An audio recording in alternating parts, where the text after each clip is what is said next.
across the UK. On DAB+, on your smart speaker, on your smart TV, and on your side. This is Talk.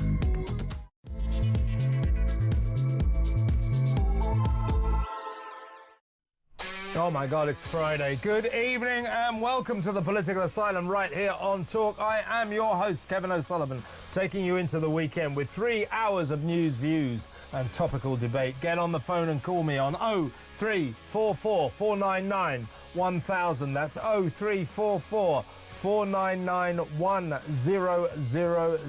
It's good to talk on Talk, and there's a hell of a lot to talk about tonight. Or, if you prefer, you can WhatsApp, voice note me on the same number, and I promise to play your message out. It is Friday, March the 28th. Here's what's coming up. Why is two-tier Keir in Paris obsessing on protecting Ukraine's sovereign borders, but doing the square root of nothing about protecting Britain's sovereign borders? Another 236 migrants crossed the channel yesterday, bringing the total since last Wednesday. They've been coming over every day since last Wednesday, hundreds of them. So since last Wednesday, the total is 2,247, which now that the cost of every asylum seeker has been pushed upwards from £40,000 to £52,925 a year, adds up to nearly £119 million. So that's just since last Wednesday. The costs, the numbers here are astronomical. And since Starmer lied his way into power, the price, in effect, of him abandoning all deterrence and bringing in his totally useless smash the gangs strategy comes to an eye-watering £1.2 billion. It's a fair bet that over the weekend the arrivals tally under Labour's gormless government will soar over the 30,000 mark. Marvellous, isn't it? Meanwhile, we learn that French gendarmes, don't forget France was given £500 million by us. We still give them millions and millions of pounds to patrol their beaches and stop the boats. Well, we learned today that French gendarmes have been helping migrants cross the channel, telling them to wait mid-channel until the British rescuers reach them and escort them to the promised land. And the people smugglers that Keir's crew simply cannot catch are doing so well that apart from the standard £1,000 small boat tickets, they offer first class and VIP packages with more legroom and so much more comfort. Isn't that special? 0344 499 1000. Also tonight, more police diversity madness as one woke force wastes more than 600 grand a year on daft diversity jobs, enough to fund 20 frontline coppers. Plus, Justice Secretary Shabana Mahmood threatens to overrule the Sentencing Council's moronic two-tier guidance to judges to go easy on ethnic minorities, Muslims, gays and trans people. But will she? Will she? Don't bet the farm on it. She could have done it by now, couldn't she? Trust me, this is a plan. This is what Labour want, including the Justice Secretary. Peter Cardwell keeps saying that he believes that she really will stop this. Well, she hasn't yet. She's had a month. She hasn't done anything yet. Trust me, she won't. Your thoughts, 0344 499 1000. And later I'll ask my special guest, Ben Habib, why Britain takes billions of pounds away from its own people, pensioners, farmers, genuine welfare claimers and the like, but spends billions on foreign criminals who break into our country illegally. Why do we prioritise the welfare of foreigners over the welfare of British citizens? All that and so much more. So don't go anywhere. Stick with me right here, right now on Talk, the home of free speech and common sense. Let's spend Friday night together. And it being Friday, my Friday friend is here. He is political strategist Pete Barnes. Welcome, Pete. Hi, Kev. How's it going? Well, all right. But I tell you, I'm just getting more and more furious. Yeah, I've been irritated all day with every story that's come across my desk. It's just got me more annoyed and more annoyed and more annoyed. Well, exactly. And, you know, I've got a bit of a reputation of being an angry man. But I think it's catching, you know. It's contagious. But honestly, I'm seethingly furious. What on earth is that little idiot Starmer doing, strutting around in Paris, obsessing on the sovereign borders of Ukraine? Ukraine, Cyber Ukraine. What about us? What about our borders? They're pouring in, hundreds of them every single day. As I said, the costs are astronomical. Every single migrant that's been upgraded, as I say, until, funnily enough, today, the standard price, the estimated price of every migrant, every asylum seeker that arrives in this country has been £40,000 a year. It's been upgraded now to a stellar £52,925 a year. So since last Wednesday, that's 119 million quid's worth. And since Starmer came in, £1.2 billion. Now, there are myriad reasons why Rachel Reeves, without a shadow of a doubt, will impose tax rises on us in October in the autumn budget. Don't bother debating this, folks. It's going to happen. They have to, because they've screwed up the welfare issue.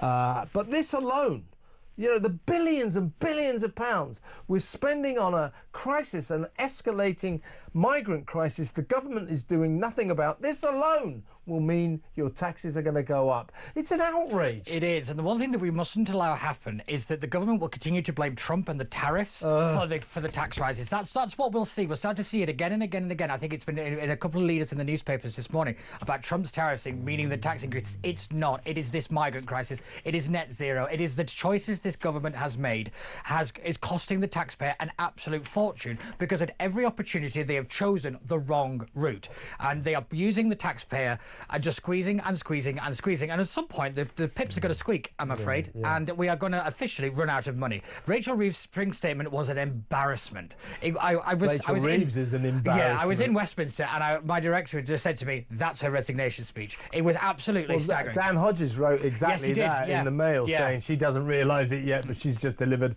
her resignation speech. Sooner or later, probably, unfortunately later, she's going to go, because it's a big thing for a Prime Minister to fire a Chancellor. In fact, the last one I can remember where that actually meant something was Thatcher firing Nigel Lawson. But you can forget about all the blizzard of Chancellors that came in under Boris and Rishi. But they don't like to do it, because that is the special one. That is the person in whom they have placed the most trust and faith. So if they have to fire them, Prime Ministers, it looks like they've made a fundamental mistake. Clearly, Keir has with Rachel Reeves, Rachel from Accounts, and in the end she will definitely go. There's no doubt about that. But I think she's now in a position where Keir and the rest of the cabinet say, well, she can suck up all the flack. That's it. While the country goes to hell in a handcart, we can blame her and at the right time fire her, and it looked like we're doing something about it. That's the way it rolls in Westminster, folks. So she will go. But let's before we get to more of her, in fact, let's not get to more of her. If we could help it. Let's talk about the incredible story of The Sun today, with an amazing leader. A guy called John Perry wrote The Sun's leader. I commend it to you. Sums up exactly what is going wrong here. That the great and the good, the virtue signalling establishment, just welcome these migrants with open arms. Many of them, we don't know anything about them. They could be terrorists, they're criminals. Many of them are criminals. And then we send them to jail when they break the law, and then we let them stay. We put them in hotels. We're spending £5.56 million every single night keeping them in hotels. We give them free food. We give them free everything. We give them free driving lessons. So the great and the good the idiots who were brainwashed into kind of Guardian reading liberalism during the 70s and the 80s, and to a lesser extent the 90s, who now run this country. They think, be kind, oh, the poor people, they're fleeing war and torture. No, they're not. No, they're not, and everybody knows that. So we do so much for these people at the expense of our own people. But today we learn that was essentially what the Sun's leader said today. A brilliant leader. I'll read some of it a bit later. What we learned from also the story that went with this was just jaw-dropping, that these people smugglers, smash the gangs, smash the evil people smuggling gangs, we're going to smash them. Well, they've been in since July the 5th, Labour, and they haven't caught a single people smuggler, let alone any gangs. They haven't smashed any gangs. It's ridiculous. Even if they did, it would make no difference. But this is how badly these poor people smugglers are doing. So they're charging every migrant £1,000 to go across in a small boat. And they also offer first class and VIP packages for more legroom and special comforts. And also, but worse than that, bearing in mind, Pete, we gave Rishi, and we're still in the process of giving France more than £500 million, 500 million, over 500 million, to patrol their own beaches and to stop the boats. Well, in the Sun today, we've got the story of a migrant who's told his own story. He's on a boat. It's very crowded. There's 100 people on there or so. They're chugging across the channel. They're getting towards the British line. British national waters, but the boat is because there's so many people, the boat is sinking fast. So the French gendarmes come out in their boat and they say, look, the boat's going to sink. We're going to need to get some of you off. So they pull off 24 people, and at the point where they felt the boat was okay, was above the waterline, and the 24 migrants, they left more than 80, and they said, OK, carry on. And just wait just over there, and in a little while the British rescuers will come and pick you up and take you into the rescuers taxis. Well, and take you into the promised land. That's what the French are doing for the money we gave them. So while Keir Starmer, look at me being furious, full steam coming out of my ears. So while Keir Starmer is strutting around, acting like the great military leader, talking to Macron about bloody Ukraine, he's not talking to him about this. No. He should say, sod Ukraine, Emmanuel. Why are your cops escorting our illegal migrants into British waters? Why aren't they stopping the boats? We didn't give you £500 million not to stop them. But he's not talking to Macron about that. Outrageous. It is. It's absolutely outrageous. And everybody should be as angry as you are right now. Everybody should be, because this 500 million was actually put under review by Yvette Cooper in August last year after a number of deaths in the channel, and nothing came from it. Absolutely nothing. You know, it was yet again, it was the Labour government saying they'll do something and then just hoping it will go away. That's their attitude. They'll say everything, make all the right noises, and then do nothing about it. It is absolutely infuriating. But let's not forget that this is not the first time the French have had a problem with over this. Is because when we gave them the money initially, the guy who we gave the money to run this operation went on sick leave for like 6 months. He didn't turn up to work. Is that Martin Hewitt? No, Is that the guy? No, this was the French version of it. Oh, sorry. The French guy. Okay. If you could point Martin Hewitt out of a lineup, that'd be impressed. Martin Hewitt is the former cop who runs the completely useless, ineffective Border Security Command, which, by the way, the government recently gave £175 million worth of high-tech equipment, cutting-edge technology to find the gangs and then smash them. No gangs found so far, no gangs smashed. And as I always say, the strategy is totally wrong. It's just headline hitting. It's performative. Because if they caught every gang tomorrow. There will be new gangs the next day. If they caught every gang tonight, there'll be new gangs tomorrow morning, because it's supply and demand. As long as the migrants are coming to Calais, there will be gangs to bring them over. You want to smash the gangs? Stop the bloody migrants. Yeah, but then they got no customers. Exactly, but even if they do want to smash the gangs the way they want to do it, they're operating in a place that's called the New Jungle, which, if you remember a couple of years ago, there was this place remember the old jungle, jungle, but the new one is this rat-infested hellhole in northern Calais. I don't think the other one was known for its luxury. This one, let's just say it's not the Ritz, put it that way. But, you know, they're operating in this kind of encampment. Everybody knows it, and they're doing nothing about it. They're sitting and they're watching. And at some point, you have to argue that they are an enabling force in illegal immigration. They are allowing this to happen. They're turning the other cheek and allowing it to happen. It is absolutely criminal and infuriating. And what's more annoying is that there's been this new agreement, this Operation Windspire, that Rishi kind of helps get going. And they're going to say that, oh, look, we've got a new agreement with France. It's just started over the last couple of hours, really, and they've got 3 vessels have returned. 60 people. You're going to see that this is going to be all over the all over the Guardian, and people like that saying they're getting tough on it. No, they aren't. It was admittedly it was probably when Rishi was still in power, so I think it was about a year ago. It might have been. It was very soon, so a year and a half, 2 years.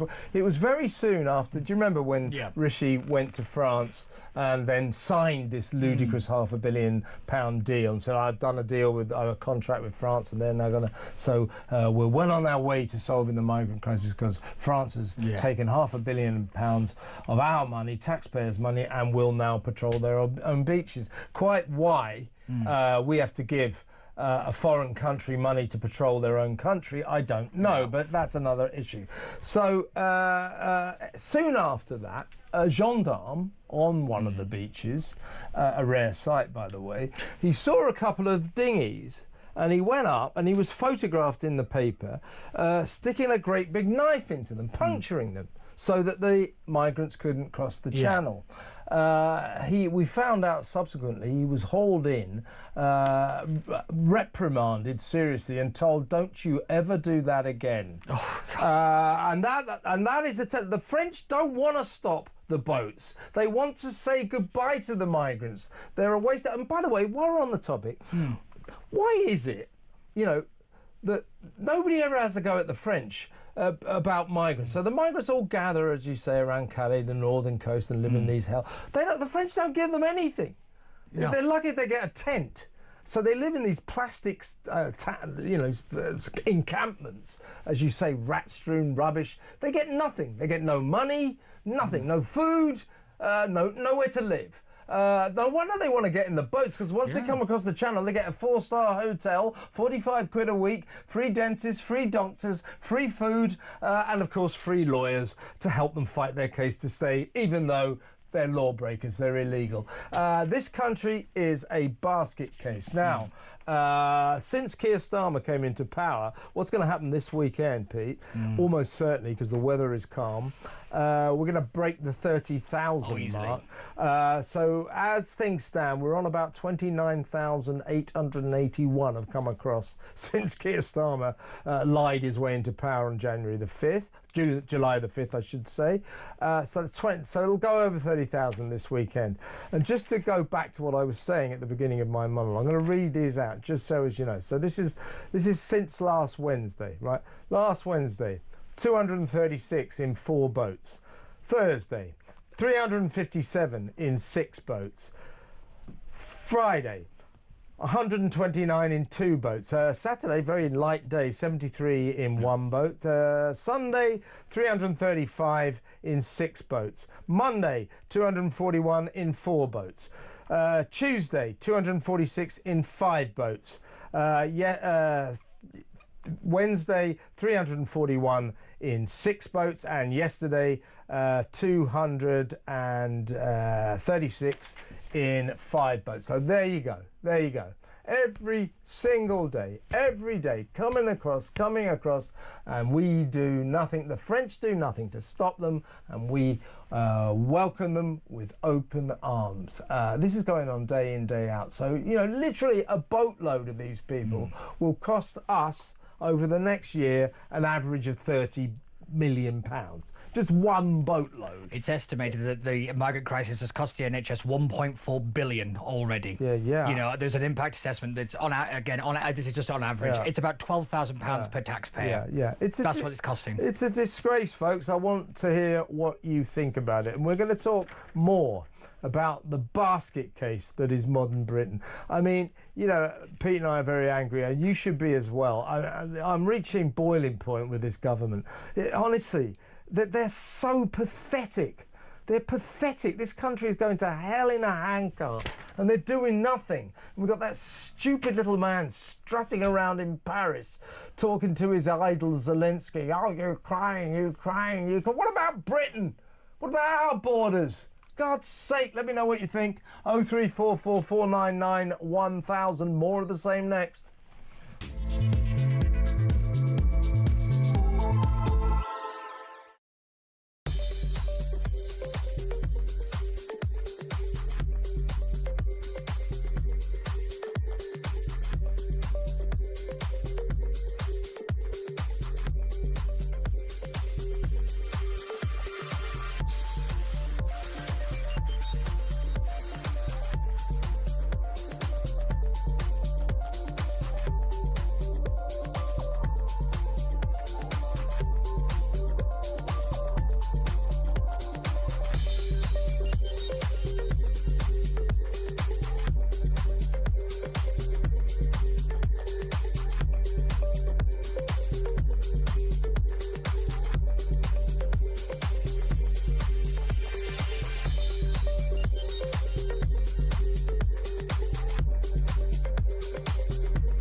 The tide goes out, it just reveals this mass of debris essentially from these migrant crossings.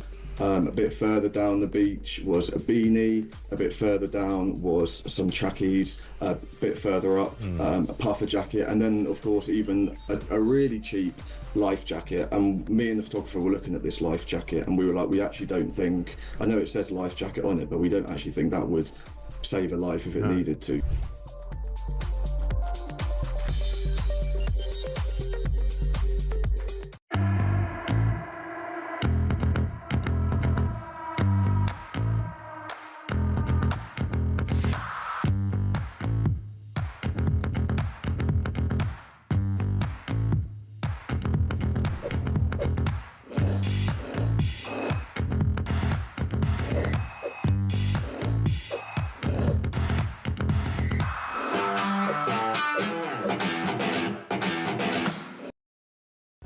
Across the UK, on DAB+, on your smart speaker, on your smart TV, and on your side.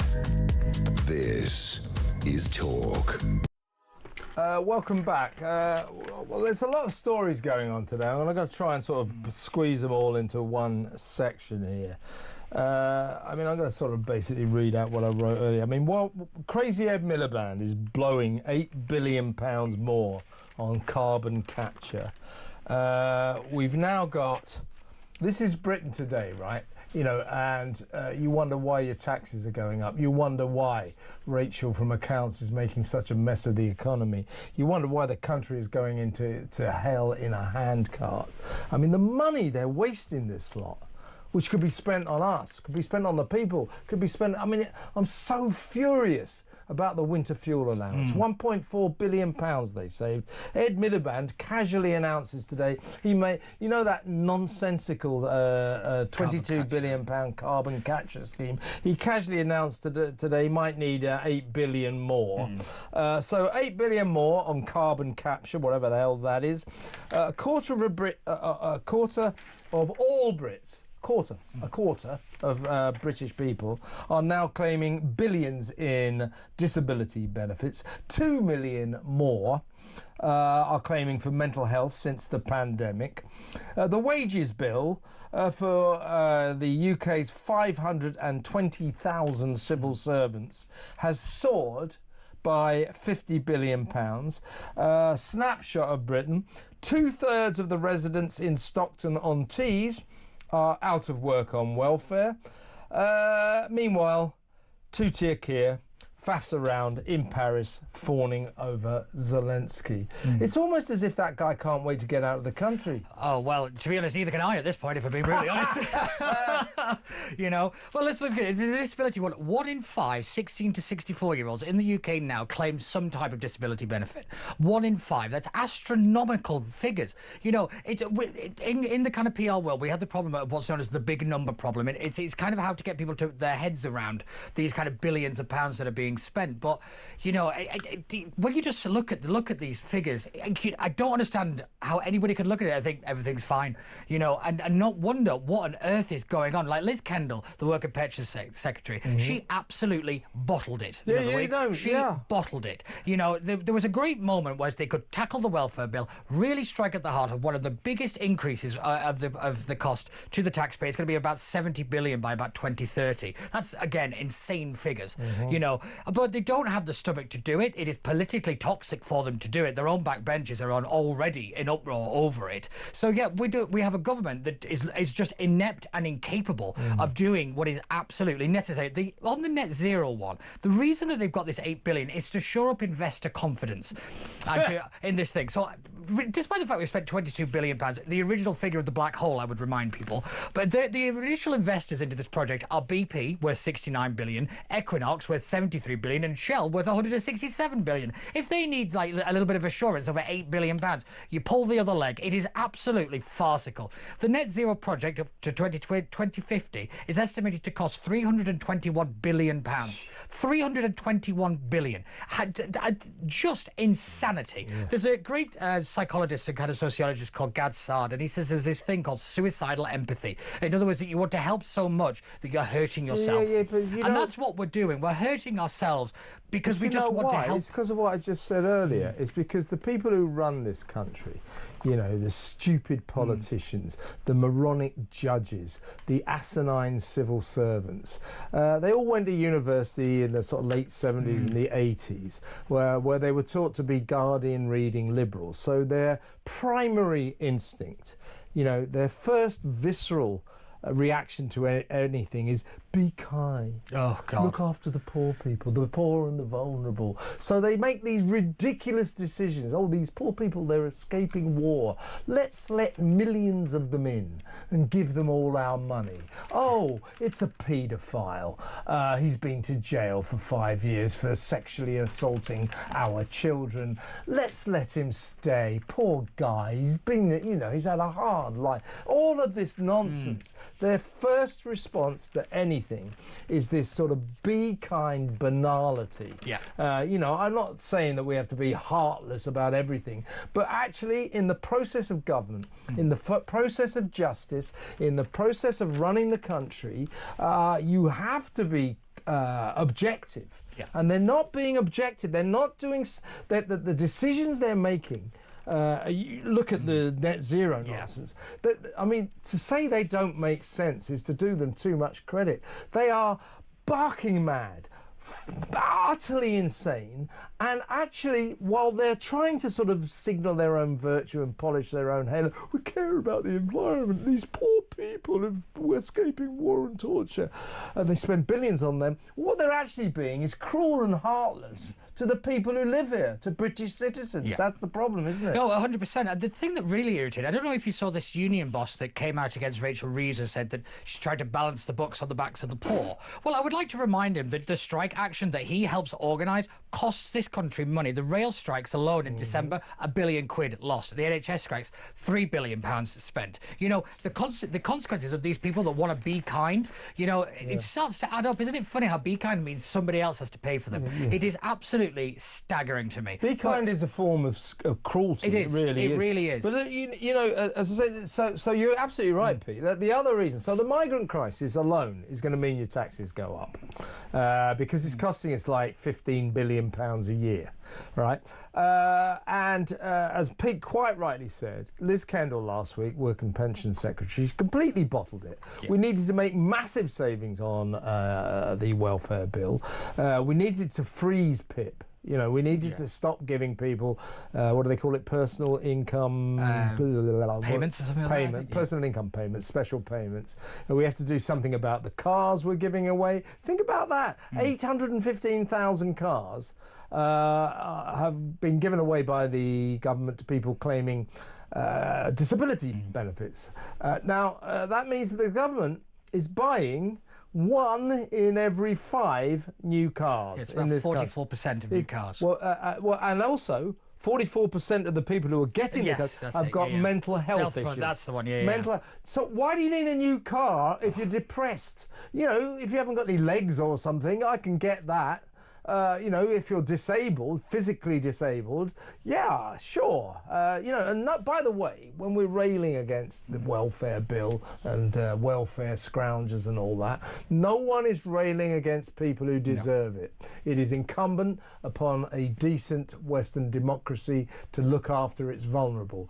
Benefits and welfare are very important, and the people who deserve it, it's great that we give them the money they need because they've got no other way of getting it. But you know this, millions of people right now are conning the likes of me and you, Pete, those of us who work out of our money. They're conning us. And Liz Kendall needed to make massive savings. She needed to freeze PIP payments. She didn't do any of that.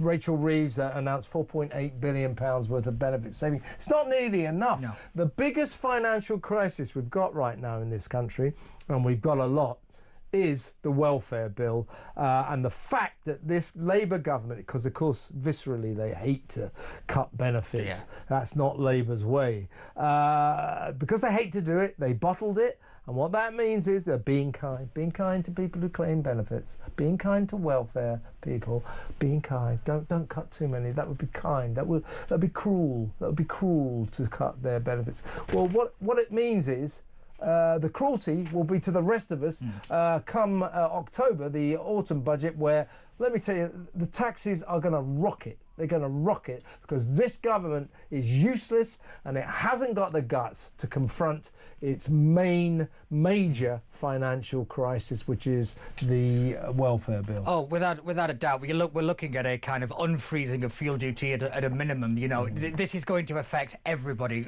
because of Rachel Reeves' ineptitude and the Labour government's incapability of just doing what is necessary. They talk a good game on being tough, but they're just not. So again, you say that it's 4.5 billion. The OBR about welfare cuts. OBR actually says it's only about 3 billion roughly. Yeah. You know, even their own figures are wrong. You know, it's just the complete ineptitude and the refusal to admit that their entire outlook is costing people and the country its future. So yeah, we could be angry, but be angry at the government because these cuts are as a result of their own incompetence to do anything about the economy. People are suffering because of their decisions. Like I said, we're not having a go at people claiming benefits who need them, but the government is choosing these projects, these vanity projects, over the actual people of this country. It is just laid bare and it's undeniable. Yeah, and let's get this right. I mean, I tweeted something about it, you know, this government to sort of waste all billions on criminals and foreigners and welfare scroungers. You know, inevitably I get some person say, oh, my brother's got cerebral palsy and he can't move and, you know, he deserves his money. So at what point did I say that guy's brother didn't deserve his welfare? Just because we're saying we've got to get real about all these people who are lying, who are gaming the system and conning the nation out of welfare, doesn't mean to say we don't believe that people who deserve it should have it. Of course they should.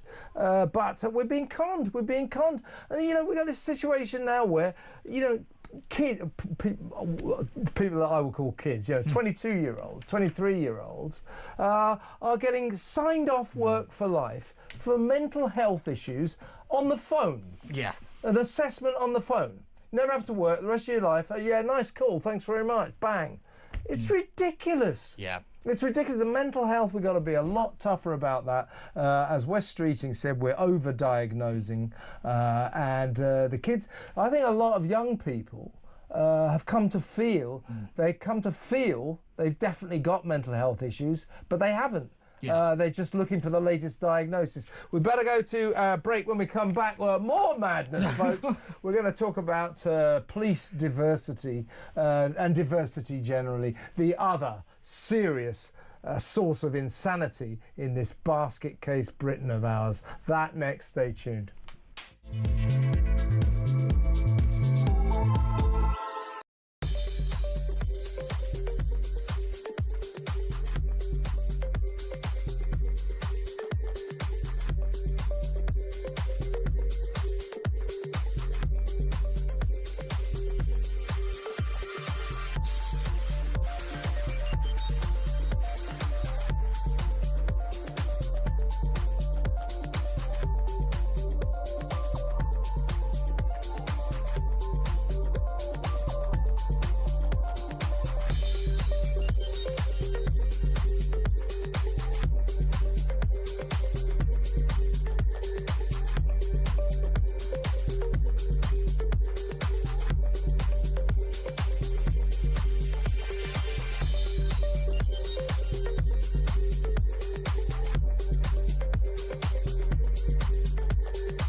Across the UK, on DAB+, on your smart speaker, on your smart TV, and on your side. This is Talk. Welcome back. Right, let's talk about the police. Everything. Honestly, I'm not joking though. I'm really getting worried. Everything seems so mad, all these decisions. So let's talk about Essex Police. Essex Police, who you will recall, are the wonderful force that knocked on Daily Telegraph columnist Alison Pearson's front door on Remembrance Sunday about 9:30 and said she was being investigated for tweets. Some tweets that she'd posted that they thought were racist or hate mongering or some crap like that. The case was, of course, dropped. But that's the sort of thing that Essex Police spend your taxpayers' money on. Anyway, this is a Talk exclusive, by the way. Essex Police spent in 1 year £614,556 on diversity jobs. You know, that amount of money could pay for 20 frontline coppers doing police work.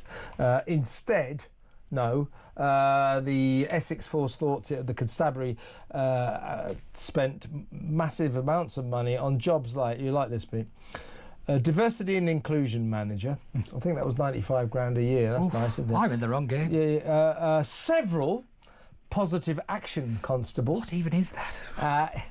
No one knows. I think they get 30 grand. And this is my my personal favourite. Lead chaplain. So what does that mean? Does that presume there are other chaplains? Yeah, that's exactly what I was saying. So you've got this... It's like the sort of Snow White and the Seven Dwarfs. Right? The lead chaplain, all the other chaplains walking behind them. You know, they're all on. They're probably getting 50 grand or something. This is nonsense. This is nonsense. Essex Police said, "Listen to this crap." An Essex Police spokesman said, "We police without fear or favour." No, you don't, liar. OK, we police without fear or favour. Understanding our diverse county is key to maintaining trust and driving down crime. What a load of cobblers. Trust has never been lower, and crime is it's on the way up, so it's not even working. Exactly. With understanding our diverse county is key to maintaining trust. What does that even mean? And driving down crime. Understanding diversity helps police drive down crime. No. Honestly, please, if you understand any of that, I'd love to hear from you.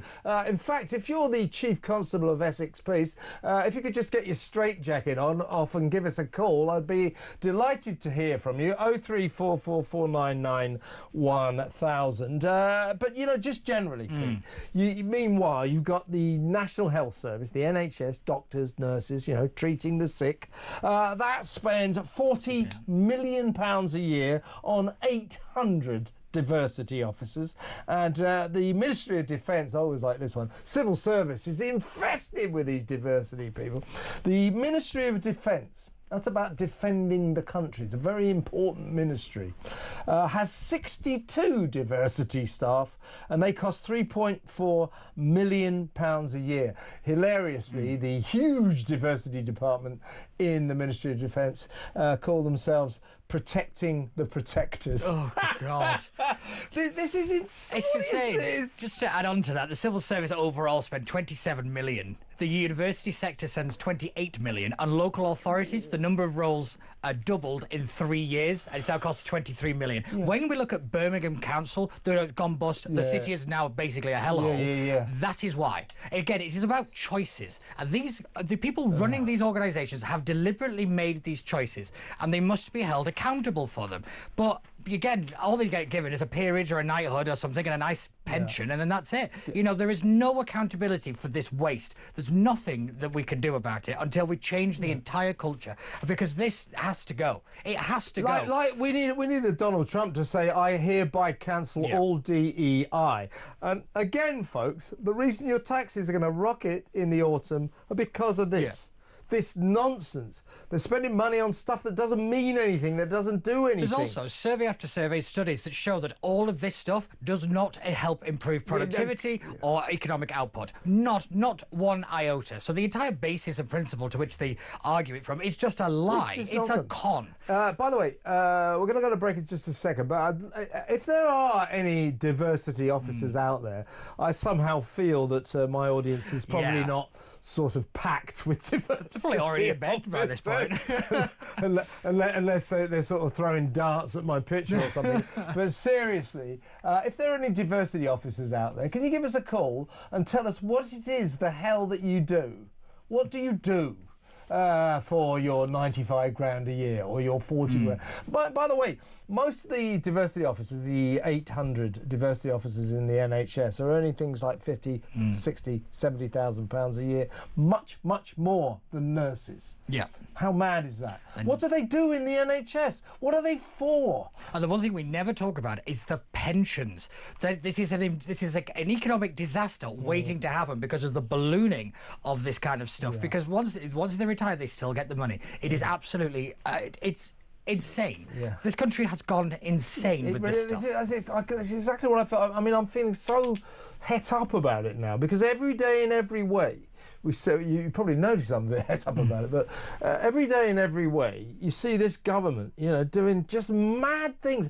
I mean, Ed Miliband, just lock him up in an asylum somewhere and stop him ruining our lives, making us colder, poorer, imposing on us with his absolutely deranged policies, the highest energy prices in the entire world. Our bills are higher than anyone else because of him, and because of this idiot Labour government.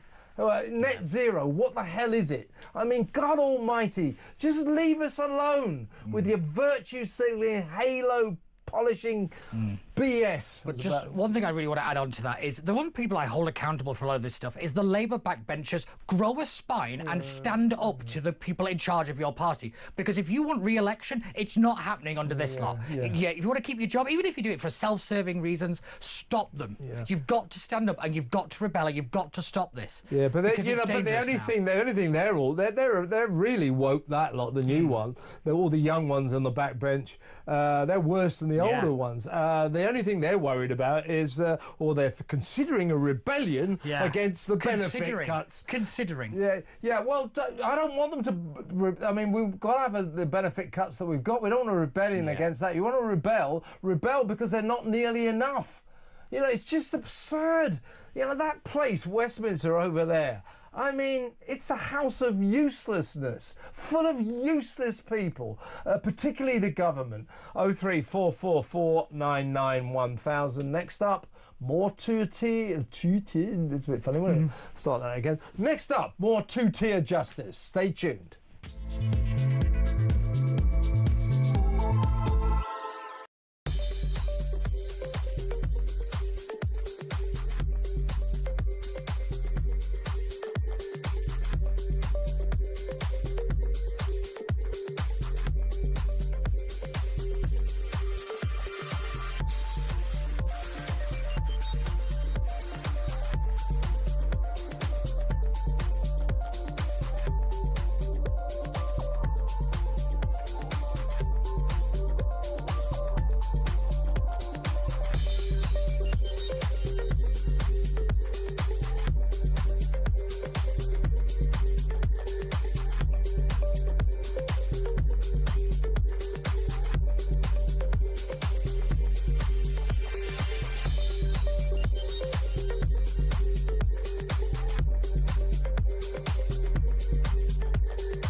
British people, Australian people.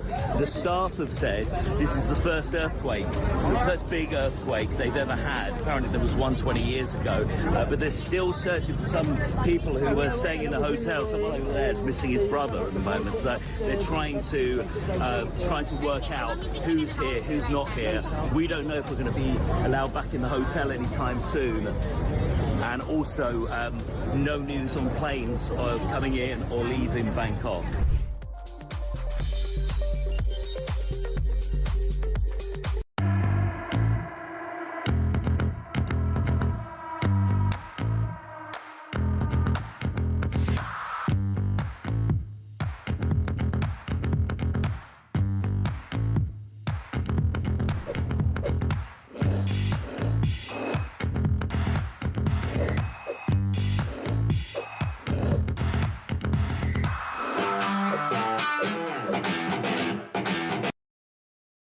Across the UK, on DAB+, On your smart speaker, on your smart TV, and on your side. This is Talk. Welcome back. Let's talk about two-tier justice. A lot of it about, as you well know. Now, we've had this issue rumbling on now for a week or so, Pete, with the Sentencing Council. This is a bunch of the great and the good, few judges, a few politicians, you know, the usual suspects. So there's 17 of them, I think, sit on this board, and they issue sort of instructions to judges and magistrates about sentencing. You know, like how long someone should go to jail for stealing 5 bikes or something. Of course, that would be no. Don't send them to jail at all. But you know, it's that kind of advice. Anyway, they have, last week it emerged that they've issued guidance saying that, telling judges and magistrates to treat people from ethnic minorities, people of colour, Muslims, trans people, gays, minorities in other words, differently, more leniently than everyone else.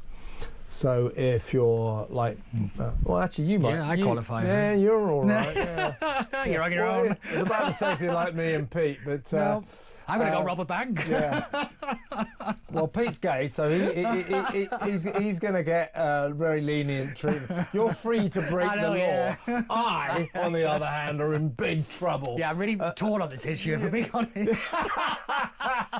No, seriously. Justice should be blind. Regardless of your creed, your class, your colour, shouldn't make a damn difference. But the Sentencing Council says it should. That is a disgrace. Now, even Keir Starmer said he's very disappointed with this. Now, the Justice Secretary, Shabnam Mahmood, who is, of course, from an ethnic community, she said she was terribly disappointed, and she wrote last week to the Sentencing Council and announced to us, I've registered my displeasure. Great! Better still, Shabnam, since you are the Justice Secretary, how about stop it? Don't allow it. But anyway, the government has allegedly sort of registered its disapproval or its unhappiness with this move.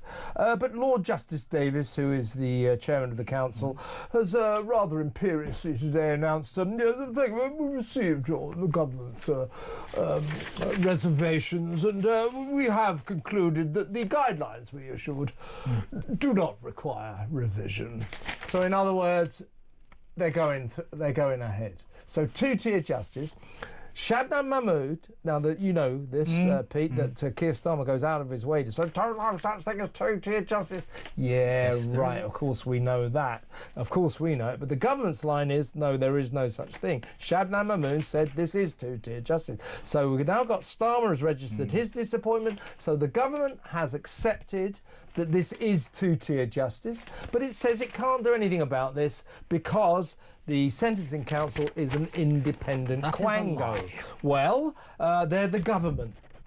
Here's what I would do if I was Shabnam Mahmood. If we believe she's sincere about this. Pull the other leg. Which, by the way, I should caveat, I don't. No, neither do But I. if she was sincere about it, she's the Justice Secretary. Keir Starmer, last time I looked, is the Prime Minister. They could shut down the Sentencing Council right now. And just tell the Sentencing Council, you get rid of this or we shut you down. But they're not going to do that because I think this has been a secret Labour plan all along. And I couldn't agree more. Let's be real. Equality before the law dies in this country when that passes. Yeah. That's the reality of it. And rather fittingly, it happens on April Fool's Day, which I thought was a wonderful part of the universe coming together. But, you know, Shabnam, it's clear to see that this is two-tier justice laid bare. The government has admitted it. Keir Starmer has admitted it. So why they haven't done anything is, like you said, it has to be that they agree with it. It's the only logical conclusion. Shabnam Mahmood has had a representative in the room when these sentencing guidelines were approved. One of she her had people, a person one of in her people the room. was there. That's a really good point. So this is the question.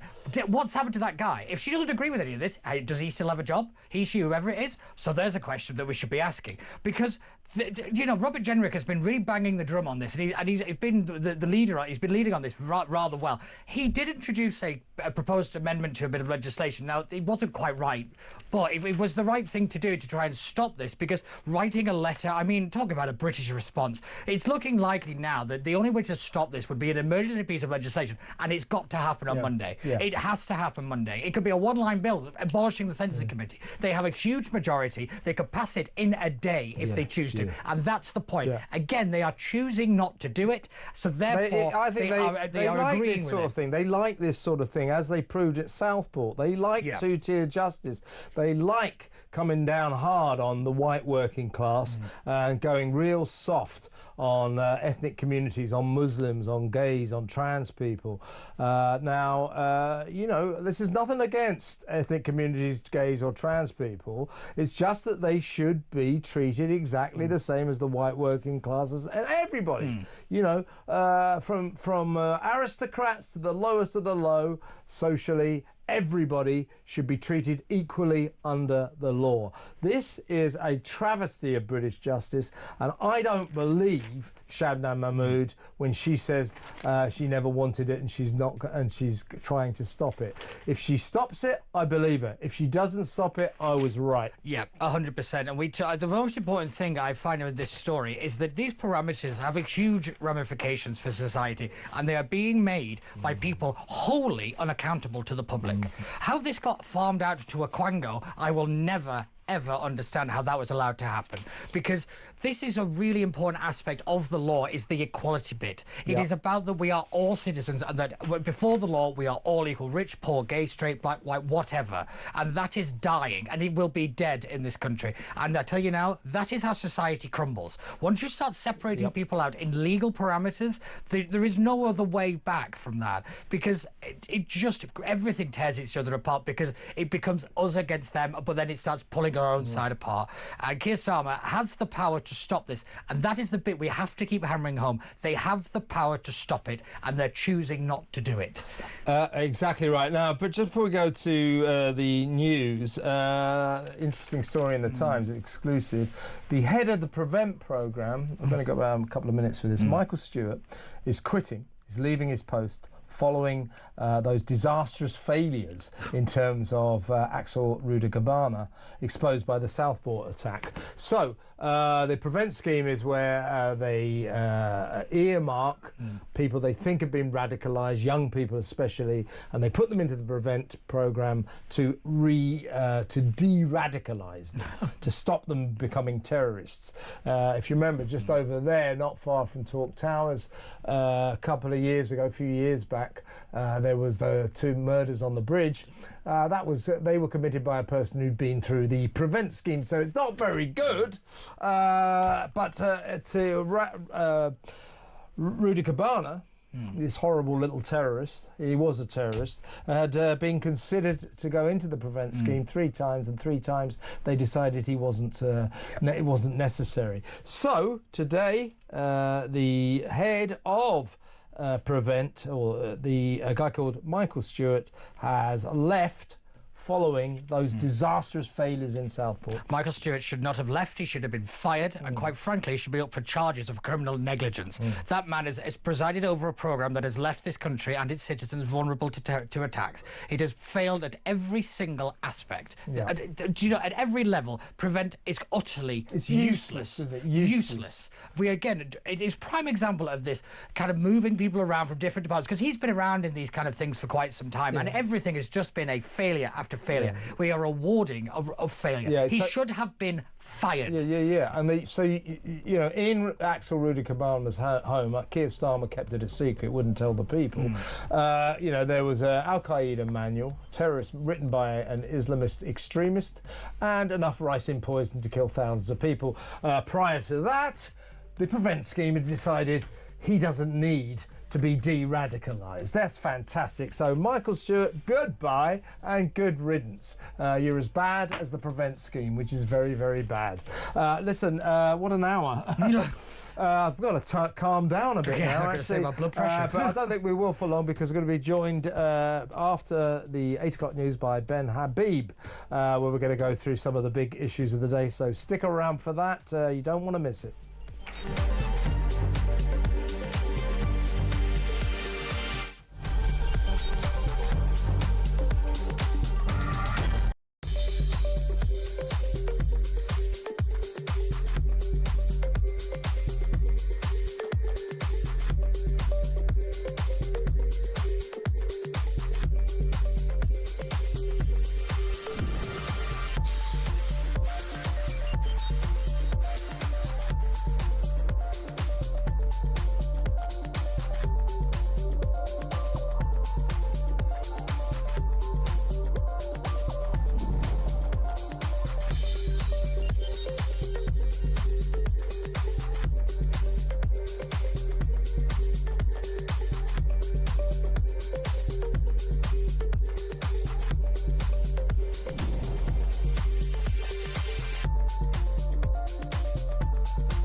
Across the UK, on DAB+, on your smart speaker, on your smart TV, and on your side. This is Talk.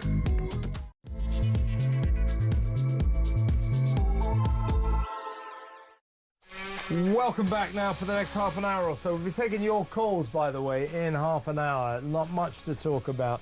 This spiralling migrant crisis and this government's complete failure to do anything about it. Keir Starmer's growing obsession with Ukraine's sovereign borders, while not clearly giving a flying damn about our sovereign borders. So we'll be talking. You might want to talk about that. The diversity obsession, the fact that this country is going to hell in a handcart and this government is getting worse and worse and worse. All of that. Give me a call. 03444 991 1000.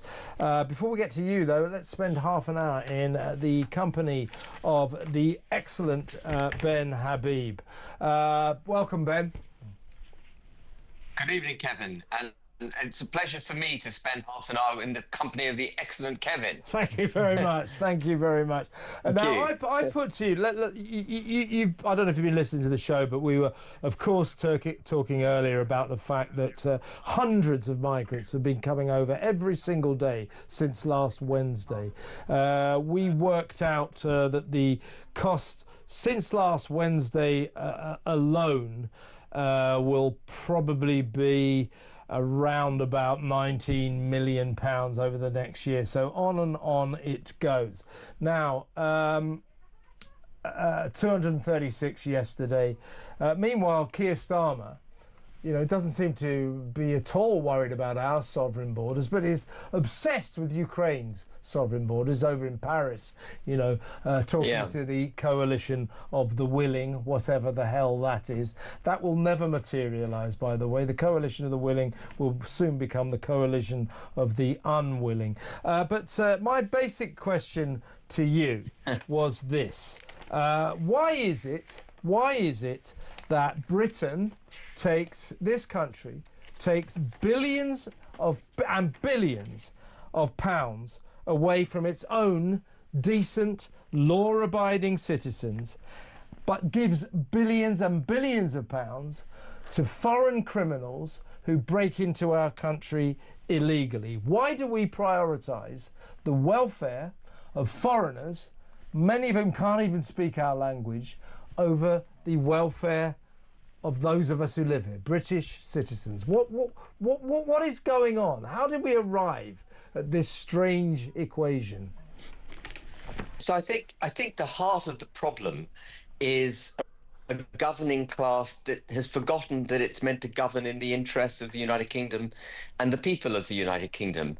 I think they believe they're part of an integrated global network where all humanity should be treated equally. And so it doesn't matter whether you're an immigrant or British citizen. If you come to this country, you will get protection. And then, of course, we've gone one step further than that and put into regulations and legal structures the requirement to progressively discriminate in favor of people who are from a minority ethnic background or from a minority religion or minority sexual preference and so on.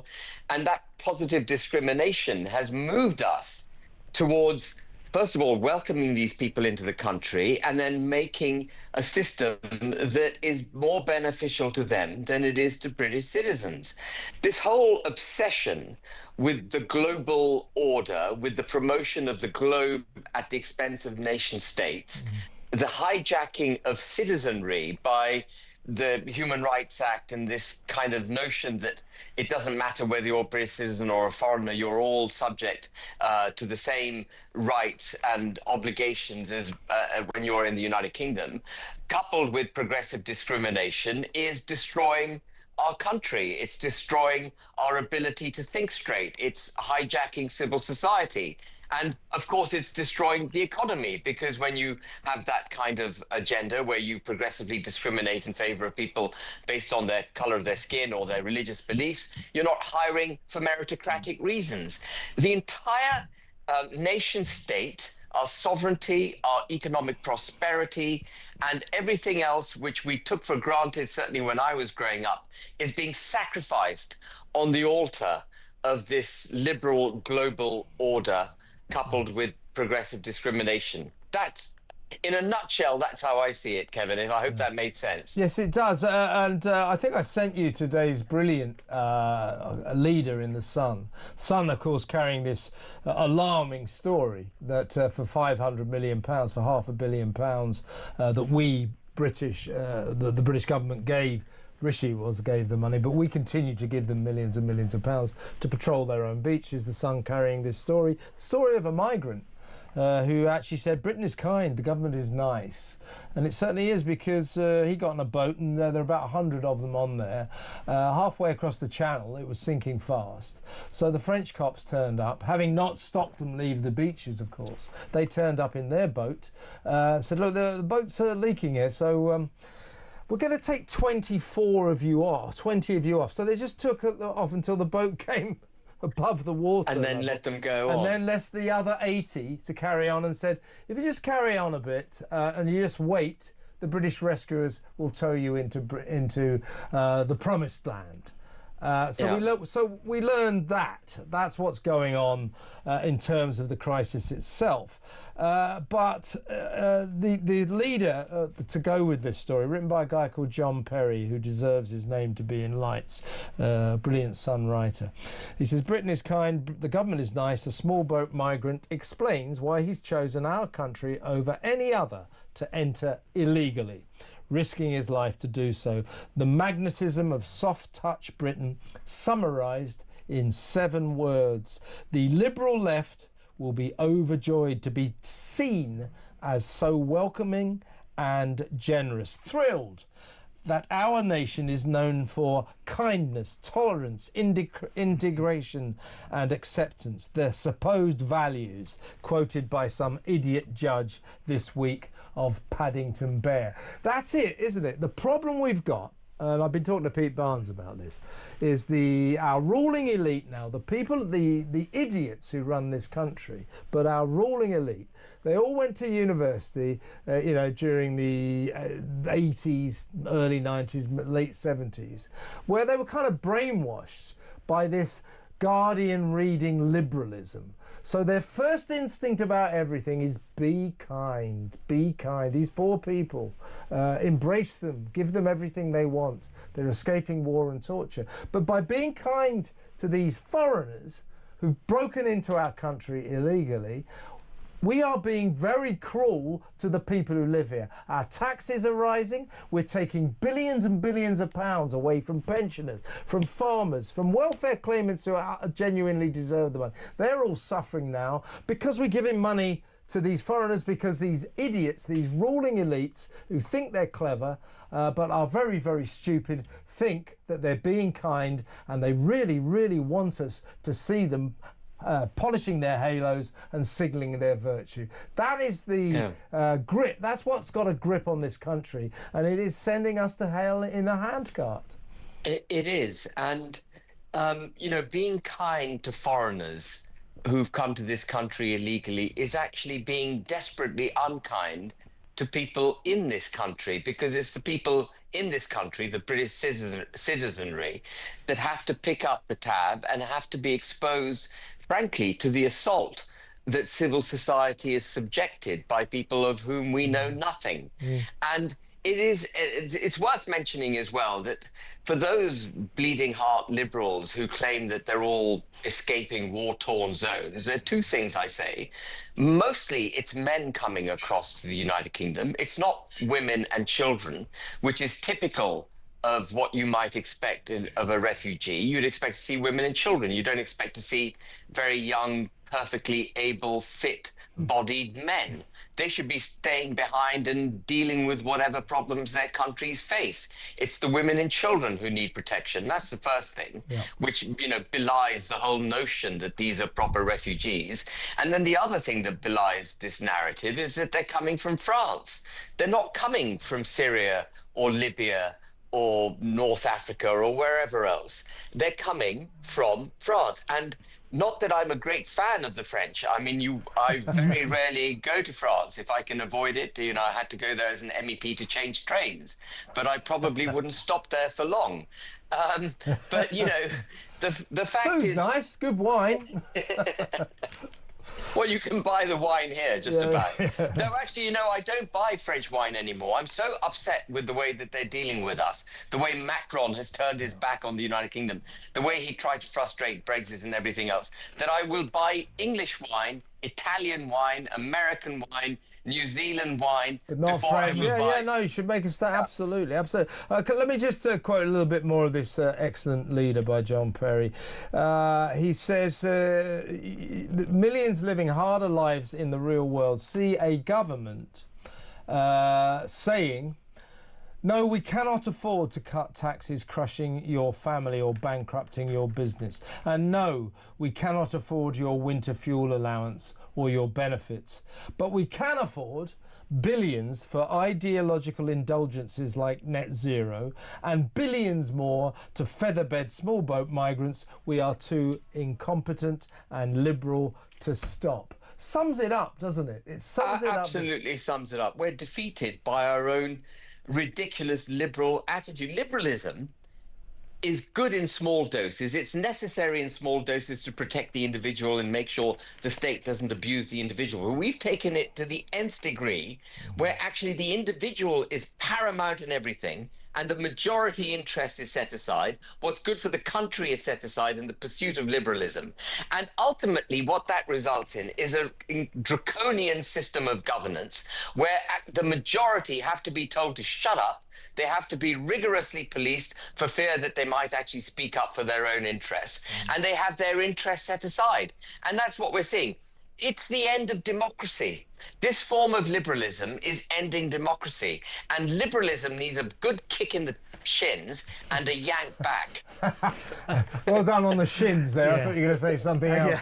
It is a family show, Ben, you know. Is Peter listening? Hi, Ben. I enjoyed that very much. Kicking the shins is a good one. The shins. But Sue, let me get you talking about the destruction of democracy, and this goes back to the awful Tony Blair and Gordon Brown's era, where they effectively slowly but surely replaced democratic government with government by Quango, by unelected Quangos. So one of our worst unelected Quangos right now we're discovering is called the Sentencing Council.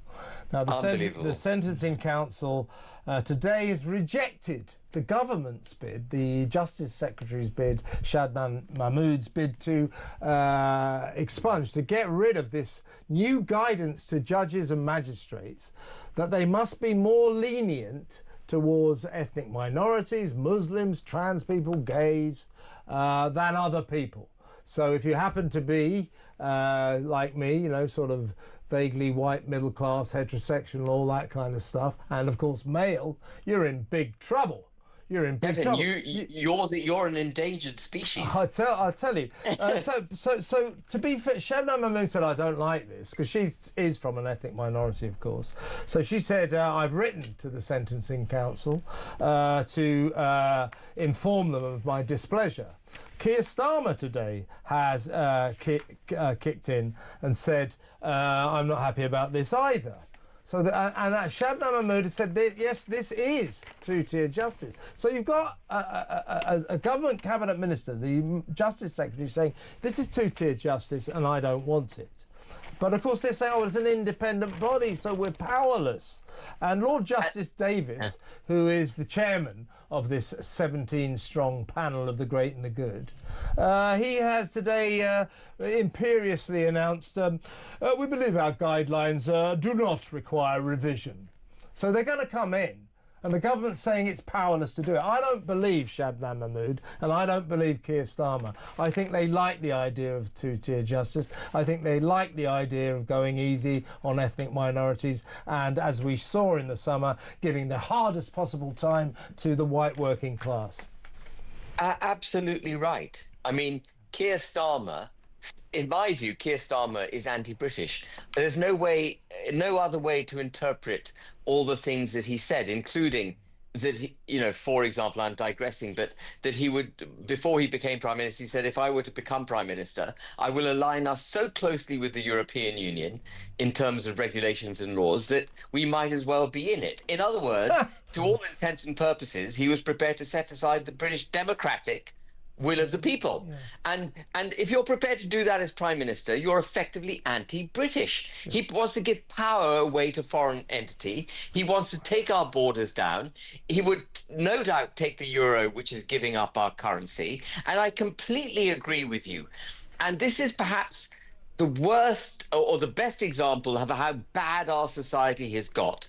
The justice now in the United Kingdom, something for which we were famous handing out justly as a country. It was our legal system that wowed the world for hundreds of years, is now no longer able to dispense its adjudications equally. Justice is no longer blind. Justice is now looking at your circumstances and saying, well, because Kevin, you're a white middle-aged heterosexual man, you can be chucked in the slammer if you say something I don't like. But actually, Ben, because you got a hint of brown in your skin, we'll let you off the hook. That's so you're all right. And Pete's gay. I'm in big trouble. I'm in big trouble. I was saying earlier, Ben, I'm torn on this issue, if I'm being brutally honest. You two should gather around this. It's really cutting you some slack. But seriously, it's a disgrace. It's a disgrace. It's a disaster for the country. It's a disaster for the country. Yeah, and before we go to break, Ben, there's a couple of other stories we need to discuss. But as I've been saying the whole show, what the hell is Keir Starmer doing in Paris, strutting around with Zelensky and Macron, talking about the importance of protecting the sovereign borders of Ukraine, when clearly he has absolutely no interest whatsoever about protecting our own sovereign borders? It's a disgrace, isn't it? It is a disgrace, and it's remarkable. Our borders are taken down, both in terms of obviously the people coming in boats, but also the rampant legal migration which we've allowed to take place, which hasn't been controlled at all, which again is an assault on the sovereignty of the United Kingdom, because our demography is changing at a rate with which we cannot cope. Mm-hmm. And then, of course, there's the other example, which Peter and I have discussed many times, and you, Kevin, and I have discussed, which is the handing over of part of the United Kingdom to the European Union. Northern Ireland has been handed on a plate to a foreign power. So they're happy to hand over part of the UK, over 1 million British citizens, to a foreign power, but they will go to war over someone else's sovereignty. For God's sake, get a grip. We've got to look after British interests. Pete and I have been ranting since 7 o'clock. I really do think we're kind of reaching ground zero of the insanity of this country. The pensioners, the farmers, genuine benefits claimers who deserve their welfare, all being cut out of the action, having money, billions taken away from them, while we give billions to criminals and foreigners. And it's barking mad, Ben, and I really, really worry now that this country is doomed under this party. But let's go to break, and we'll discuss some other issues after these messages.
Launch times of F-18 fighter jets off aircraft carriers, their general target set, including individuals, and sort of this timeline of things, which at a minimum would allow the Houthis, were they in possession of this information, or the Russians, you could then provide it to the Houthis to, activate their air defense networks, turn on their radar, get everyone hidden, and essentially either mitigate their vulnerability to attack or shoot down an American manned aircraft.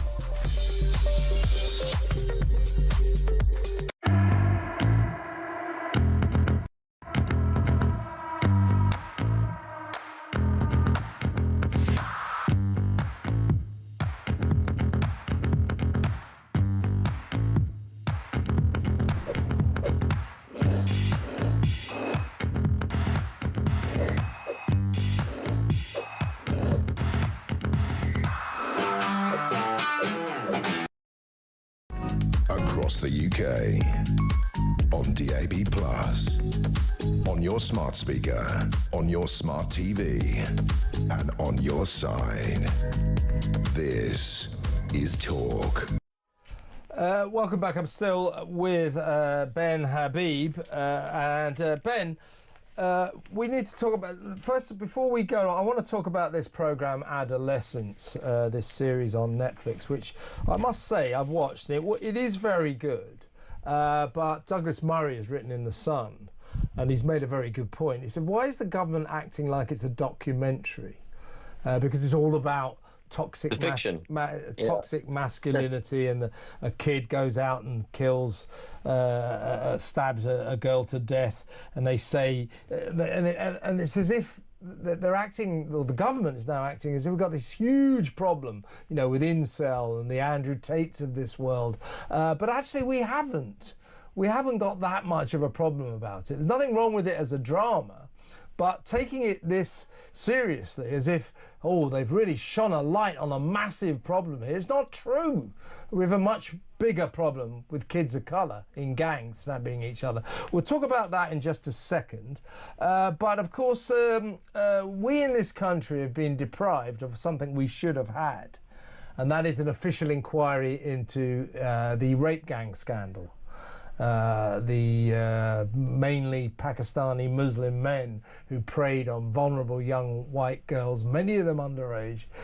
They think as many as 250,000 victims around the country, raping them, plying them with drugs, grooming them, sexually assaulting them.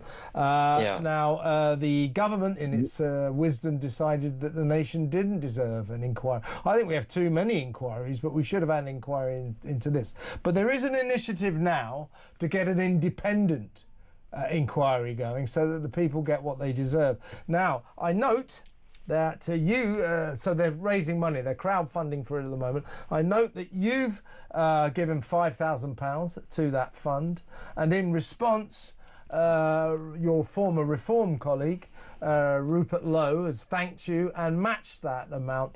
Tell us a little bit about this independent initiative.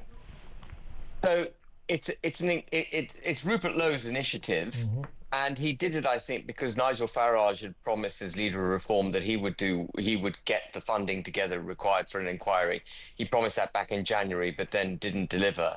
And so Rupert has gone ahead and launched it, and it's had a phenomenal impact. I don't know if you've been following how much money it's raised. Well, I'm looking at here. It's probably gone up by now, but I'm looking at £173,000. Yeah, and that's so the initial target that Rupert said he was setting for the money was 100,000. He thinks he needs about 500,000 to get the inquiry going, and we hit the 100,000, or Rupert hit the 100,000 within a few hours of launching it. Wow! And it's at 170,000.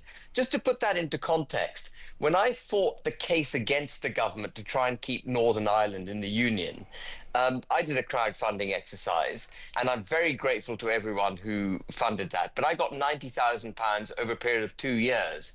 Rupert has got £175,000 in less than a day. And it tells you... Wow, is it that? I didn't realise it was that new. Wow, 170,000 in a day? This morning. It was launched this morning. Whoa, and, I didn't realise. And now he's moved the target to 500,000, and that would actually see the inquiry to a position where it could actually, conduct a proper investigation. Mind you, Ben, make sure you look after the pennies, because don't forget the completely useless, pointless waste of space that is the COVID inquiry is costing £300,000 every single bloody day. Unbelievable, with no results, and certainly no results that make any commonsensical conclusions. It's not about whether we should have locked down or not. It's about whether we locked down hard enough and for long enough and early enough. Yeah, I mean, I want to go into that inquiry and just sort of shout, the lockdowns didn't work. No, it didn't work. But, I'm so pleased that Rupert Lowe has taken this initiative, because the nation wants to understand. And we've tangentially discussed this already during my stint just now with you. The nation wants to understand how it is that the government can turn its back on victims in this country. How is it that we put a protective blanket round criminality, and we've touched again on it earlier when we talked about the Sentencing Council being prepared to let people of ethnic minorities off the hook. Yeah. How is it that we will protect criminals and not victims? Something has gone desperately wrong. And so Rupert is going to shine a real light on it, I hope, if this inquiry gets off the ground, which it looks like it will. I think in a few days we'll get the money. Clearly. Well, a rape gang inquiry seems like it's going to be a thing. Excellent. Well done you, and well done Rupert Lowe. Let's just quickly talk now about adolescence. As I say, everyone's talking about it. Douglas Murray in his brilliant column in the Sun. Sun's had a bloody good week, by the way, hasn't it? Douglas Murray wrote a column yesterday, brilliant, and he says everyone's talking about Netflix, the series, and that our politicians seem to be under the misimpression it's a documentary. The Prime Minister, Keir Starmer, says it raises important issues. The series suggests that there is an epidemic of male violence against women, even among 13-year-olds. The lead character in the drama was just a 13-year-old kid, stabbed to death. This is fiction, by the way. A little girl who snubbed his advances. So this is all about toxic masculinity, Andrew Tate, incel, and all that. Now, it's a problem. It's a problem. But as Douglas Murray points out, that there is no evidence whatsoever that we have an epidemic of teenage violence against teenage girls for the reason of incel and Andrew Tate. But there is plenty of evidence that we have black British children committing gang violence against other black British children. Gang-on-gang violence in cities is a real thing. But of course, the great and the good in Britain, they don't talk about that. They don't want to talk about that. No. Because, as Douglas puts it, that is just a little too awkward for their worldview, where all the evil people in life have to be not just male, but white. It's true, isn't it? And this is, again, at the risk of repeating myself, basically what we've been discussing through the programme. This kind of progressive discrimination against, in favour of ethnic minorities, against white people, a protective blanket around people who are anything other than effectively what I would regard as the indigenous population of the United Kingdom. And the real issues, I fought a couple of elections last year, and the real issues on the street are about drugs, are about a knife crime, petty crime, the inability to feel safe as you walk from one place to another. These are the real policing issues. It's nothing to do with toxic masculinity. It's certainly not of a 13-year-old boy against a 13-year-old girl. There may be cases like that, but they are the exception. They are not. Look, it has happened, It's a thing. Incel is a very ugly thing. There are kids, who are kind of afflicted by this toxic male syndrome. They feel women don't find them attractive. They feel kind of threatened by women and all that. It's a thing. But this... and there's nothing wrong with this drama. This drama is not sort of plucked from the ether. But people seem to have picked up on it as if, oh my God, it has uncovered this huge epidemic we have of little white kids stabbing little white girls because of Andrew Tate. Well, we don't have that problem. We do have a massive gang problem, basically of black kids stabbing other black kids, but that doesn't fit in with the worldview of Keir Starmer and our liberal elite in this country, does it? No, and it was remarkable I think yesterday or the day before yesterday, Keir Starmer banned ninja knives, but he's taking that's going to work. Yeah, as if the knife is the perpetrator. It's not a knife that kills people. That is the instrument The killer is the individual who wields the knife, and no steps are being taken to tackle the underlying issue. Frankly, this whole thing over adolescence is a distraction. Yeah, and I reckon, Ben, that the ninja knife ban could be the most effective measure since Yvette Cooper clamped down on Amazon selling knives online, as if no kids could walk into their mum's kitchen and take these sort of 50 or so murder weapons in every single cutlery drawer. It's ridiculous. It's performative politics. Absurd. It's performative politics. Yeah. It's performative politics. One of the funniest things I heard, though, just to remind viewers, listeners before I go, was Idris Elba, who I think is a great actor, but he said his response to the raging knife crime increases that we've had was, we should make knives blunter. I just thought that's just hilarious. Less pointy and blunter, I think, is what he said. Make them out of rubber. But it's not the knife, it's the individual carrying the knife, and that's the issue. Well, let's start a crowd fund, make knives blunter. I like that. Well, listen, Ben, how fantastic to spend time with you. Always a pleasure. Come on again soon. Great stuff as always. Ben Habib, there, chairman of the Great British Pack. It is odd, isn't it, Pete, that thing about adolescence? It is, but I just want to say that the same people that are fussing over adolescence turned their backs when 250,000 girls were raped. That's the reality of it, because it's about kind of washing their own sins away, and that's because the people that created this kind of crisis of masculinity, you did it because you turned around and said all men are rapists. You abandoned kids at educational levels, which is why they're absolutely nowhere. You took away most working class jobs because you killed it with net zero policies. You abandoned young men and were living with the consequences of their actions. So for them to turn around and say, oh, it's Andrew Tate's fault, it's not, it's their fault. Do you want to know something? You're right. So here's another thing. We've got to go to break in just a second, but this is outrageous, ridiculous. This is how ridiculous this country has been. Nobody paid any attention to the rape gang scandal until the BBC made a drama about it. It's called Three Girls. Very good it was too.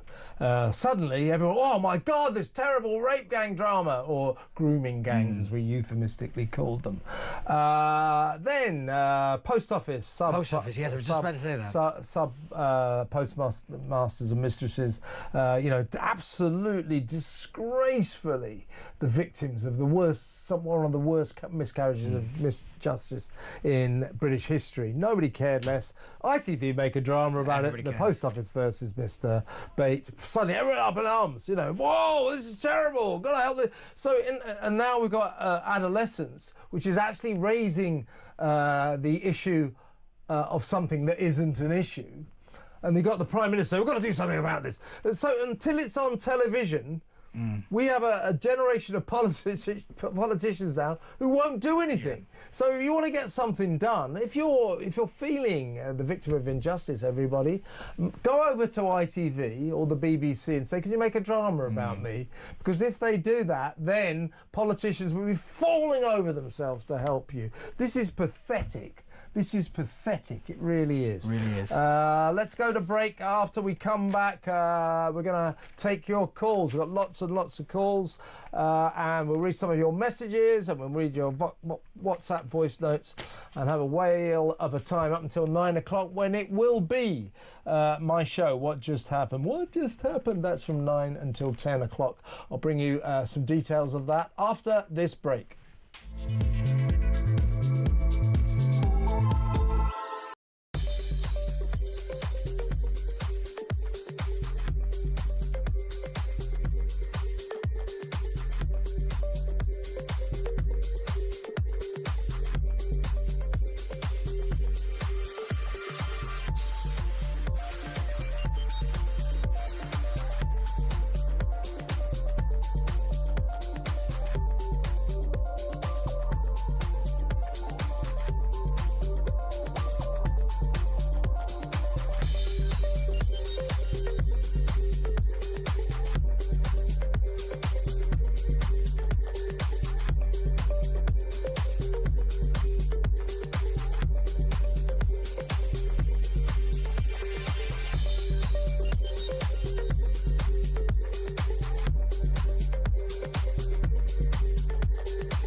UK. On DAB+, on your smart speaker, on your smart TV, and on your side. This is Talk.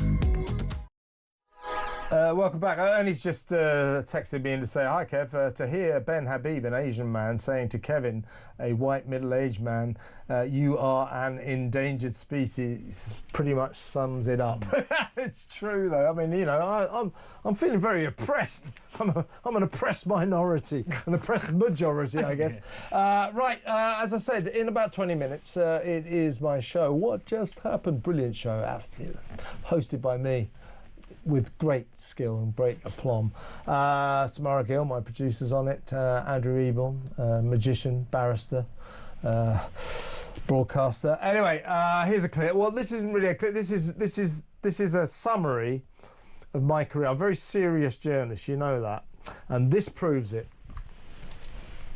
Hi, I'm Kevin O'Sullivan, and I've got a message for you. Welcome back to this blockbuster edition of What Just Happened. It really is a good one, I think. It's so funny that people keep calling me Meghan Markle, because it's Meghan Sussex now. Flynn has said, Samara, I agree with you all the time, but you're just boring. Hi! I refuse to work for ITV ever again. Oh! What Just Happened? Fridays at 9 on Talk. Yep, Friday at 9, so it's 20 minutes, and it's radio friendly, so if you don't want to watch me, why wouldn't you? But if you don't want to see my ugly mug, it's perfectly okay on radio friendly, or you can watch it. And tomorrow morning, around about 9 o'clock, 9:30, something like that, it goes. I don't know when it got. No, when the hell it goes. 9 o'clock, something like that. It's live on YouTube, and then you can cherry pick it and watch it anytime you want for the whole of next week. Well, the whole of time actually. Anyway, I hope you enjoy it. Well, of course you'll enjoy it. It's magnificent. Right, let's get to the phones. Oh, one more message. This is from Carolina in Bath. People are very angry, Kev. Our tax money is not being spent wisely. That's it. It's an outrage. It should primarily be used for its own people and not migrants. Exactly, Carolina. And then she says, great show as always. Yeah. Take a bow, Pete. Right, get involved in these, Pete. We'll take some calls. Let's speak first to Paul in Liverpool. Hi, Paul. Yeah, hi Kev. Just about, the migrant situation, the millions of pounds every day. Can you imagine if all that money was spent on, helping the homeless, helping the elderly, building, the little community centres for the kids, and, helping hospitals with new wings and new equipment. I mean, it's phenomenal what could be done for actual people. And if before the migrants came, none of that happened for anyone. Yeah. And so therefore the money was there to help the people as well. And they never, ever help the people. Why do they not help the people in this country? This is what me and Pete have been getting furious about. I mean, they're spending billions on these foreign criminals who break into our country illegally. Billions and billions of pounds. By the way, since Keir Starmer lied his way into power on July the 5th, the cost of our migrant crisis has been 1.3 billion pounds. How much did they save axing cruelly, ruthlessly axing the winter fuel allowance, condemning pensioners to a freezing winter, some of them dying? I'll tell you how much they saved, almost exactly the same amount. Yeah. So they've spent about almost 1.4 billion and they saved 1.4 billion by axing the winter fuel allowance. Pretty much sums it up, doesn't it? They don't care about the people here. I mean, Keir Starmer can walk out that number 10 and within 10 minutes he can hear homeless people living on the streets who fought for the country, who've lost their families, and they're there right in front of him. How can he walk past them because he does daily? It's perverse, Paul. Paul, it is perverse. It is perverse. It's shocking. It's shocking and perverse. Listen, Paul, we're on the same page. I've got to move on, but thank you for an excellent call. Keep in touch. Call me again. Paul in Liverpool. Let's play a voice note. This is from Chris in Epsom. Where the hell is Yvette Cooper? I haven't seen her for a couple of months. We could stop this in a heartbeat if we really wanted to. Tell the French if they don't stop the boats, we'll put in 25% tariff on their wine and cheese. And if they don't stop it in the first month, they get another 25%. We have a trade imbalance with the French. We could win it on tariff.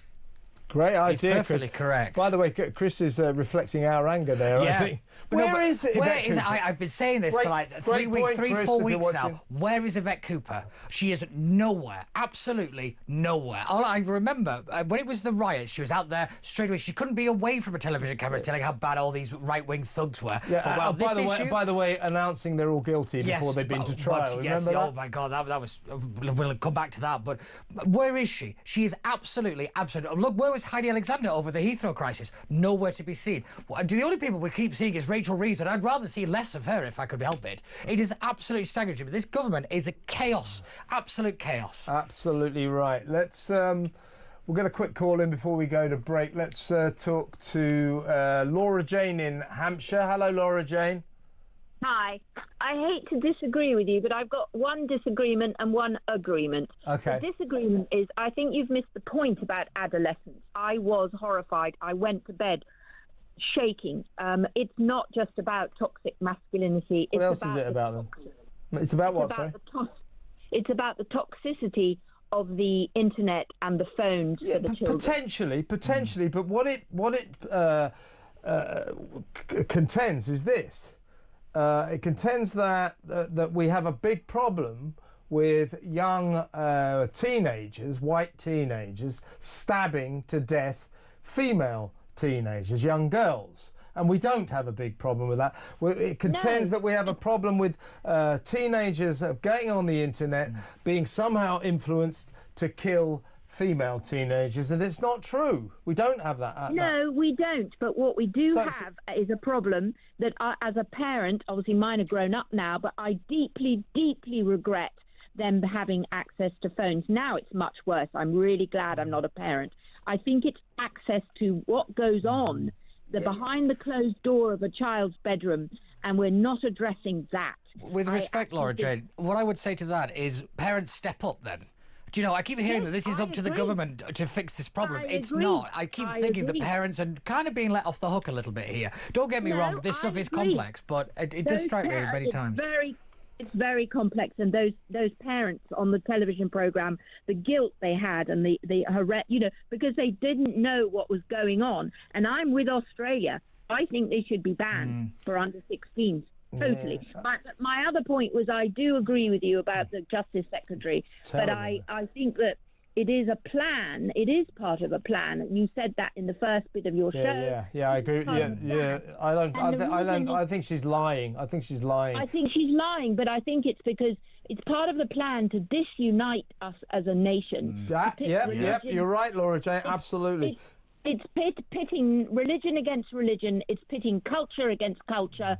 It's pitting women against men, and all of those things. And I always hark back to this, but those of us who were during COVID immediately saying this is absolutely horrifying what you're doing. Yeah. I'd never been on a march in my life, and there I was with my sister.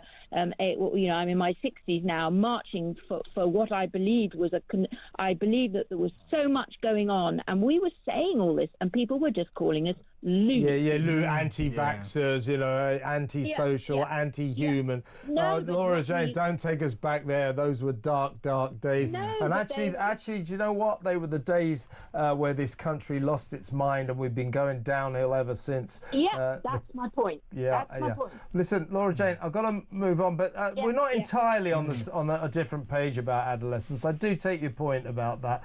It's just that what it contended was, that kids are going out and stabbing each other because of toxic masculinity, and there's no evidence that is happening. But you're right. We've got a problem with kids disappearing into their bedrooms and spending all night on the internet. You're right about that. But good to talk to you. Thank you. Excellent call. Please call me again. Very, very quickly before we go to break, one more voice note. This is Dan in London. Hi, Kev. Darren from London. I can't believe all these boats coming over. Thousands and thousands and thousands each day. I've had enough, mate. Honestly. Great show, by the way. Thank you very much. I gather, I'm told now, I've got a misspelling here. That was Daz. Daz? Yes, Daz. Sorry about that, Daz. But very good voice note message. Thank you very much. Let's go to break. A few more phone calls afterwards, and then what just happened at 9 o'clock. Stay where you are.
Been a political reporter for something like 20 years now, and you're absolutely right that it's pretty rare for prime ministers to sack their chancellors. That is quite the nuclear button. Actually, I think Rishi did it, didn't he?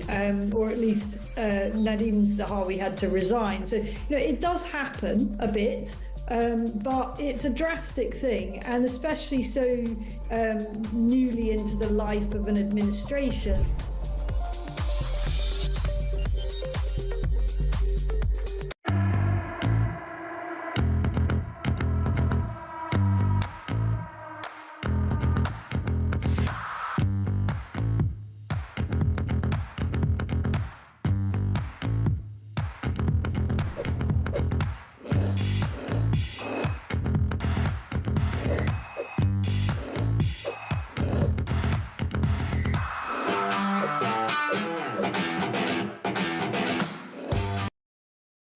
Across the UK, on DAB+, on your smart speaker, on your smart TV, and on your side.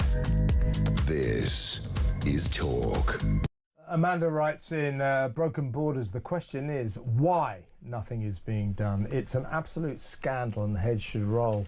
If only, Amanda. You know what happens in politics in this country, big organisations, BBC especially, when the brown stuff really hits the fan, deputy heads roll, not the real heads. I think that's one of the major problems that we have. There is no accountability. There is no consequence to anything anymore. And because of that, there is no kind of, I have to do a good job, I have to get this right. Because nothing happens to you. When was the last time you heard of anyone being fired from the BBC? Hugh Edwards wasn't fired. The best the man was a paedophile. The best one is the Home Office. Why does the permanent secretary to the Home Office still have a job? Why? Why does anyone in the Home Office still have a job? Good point. Let's get back to the phones. We haven't got long, but let's talk to Peter in Dorset. Hello, Peter. Hello, good evening, Kevin. I don't quite understand the situation. If you or I were providing a goods or services in a totally deceptive way, surely that would be categorised as a criminal offence.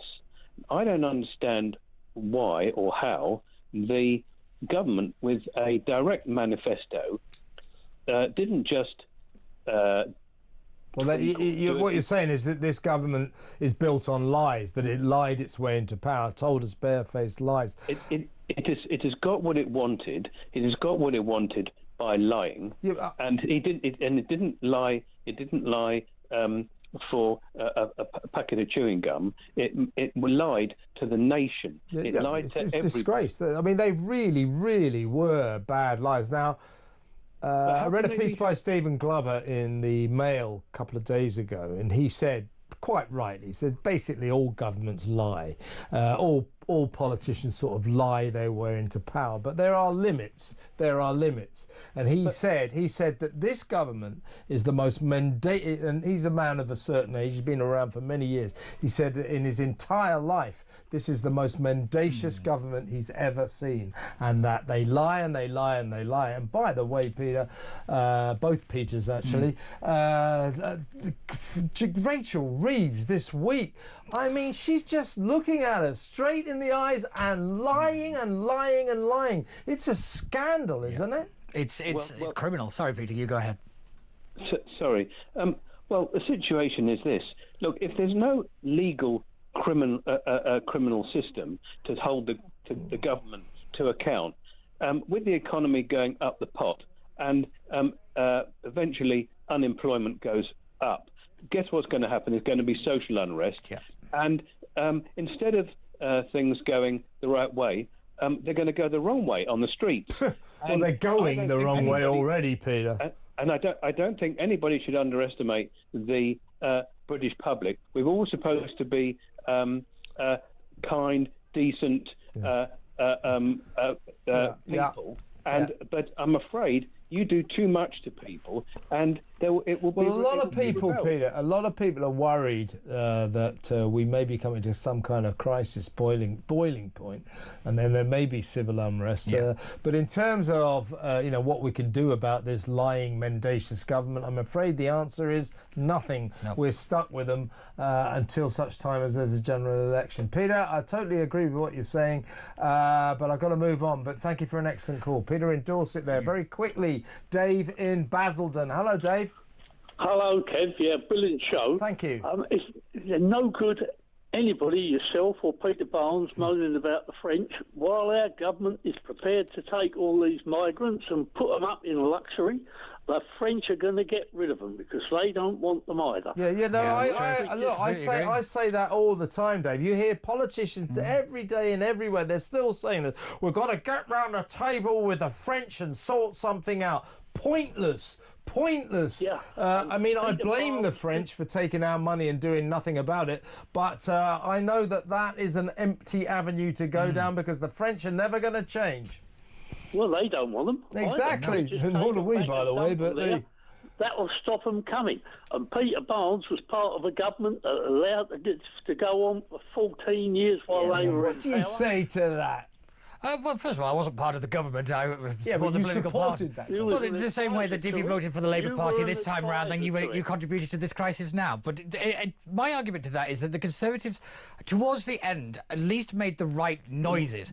Don't get me wrong. I think the government was terrible, absolutely abhorrent. Anything and wouldn't do anything. But what I will say, though, is that they is still the only political party right now that have any comparable plan to stop this crisis. No other party is coming to the table with an actual policy proposal to stop this. Yeah. And don't get me wrong. You know that policy will change when they dump Kemi, don't you?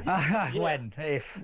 When? If you stick with her, you are screwed. Well, the Tories won't win by being reform light, though. The police service was brought in under John Major in 93 and 94, and that was the Tories again. They're the one, and I'm not sticking up for Blair, he was every bit as bad, but the Tories repealed nothing of what Blair done. They didn't repeal the Human Rights Act or the Equalities Act. Yeah, you're right, Dave. You're right, Dave. The trouble with the Tories, they're still banging on about net zero. They were just as bad as Labour in terms of the migrant crisis. They forgot who they're supposed to be. If they recapture